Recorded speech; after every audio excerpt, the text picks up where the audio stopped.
Bongbong Marcos, Judas at demonyong anak na nagtraidor din sa kanyang ama, na nagpaampon sa demonyong Judas na si Juan Ponce Enrile na siyang kinuha niyang Chief Legal Counsel na advisor. Putang ina mo, Bongbong. Tinraidor mo rin ang pamilya ni Tatay Digong na siyang tumulong sa pamilya niyo na magkaibig ang iyong ama sa libingan ng mga bayani.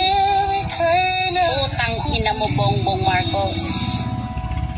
Inidolo mo ba ang Judas na nagtraidor sa iyong ama na siya rin nagtraidor sa pamilya ni Tatay Digong na siyang tumulong sa ama mo para mapalitin sa libingan ng mga bayani at huwag maikulong ang iyong ina?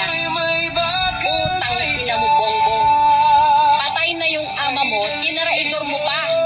Ganyang katanga ka. Putang ina mo.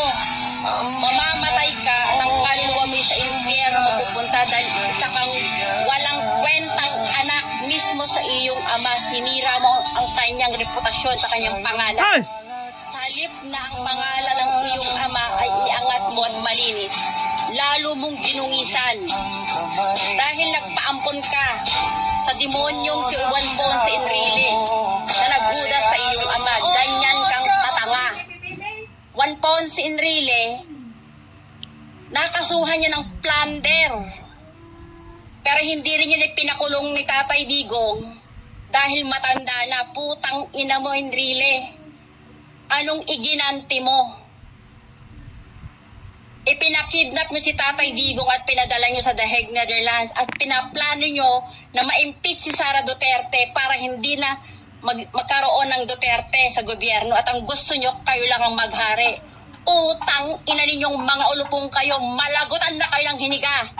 Dudumugin kayo ng taong bayad, babangasan kayo dahil mga hayop kayo at kayong mga Judas at traidor at ahas sa gobyerno. Enrile, tumanda ka na dyan sa politika. Ang kulay ng budhi mo ay itim. Anak ka ni Satanas sa demonyong Judas at traidor. At katulad ka ni Satanas. Itim ang kulay ng iyong budhi.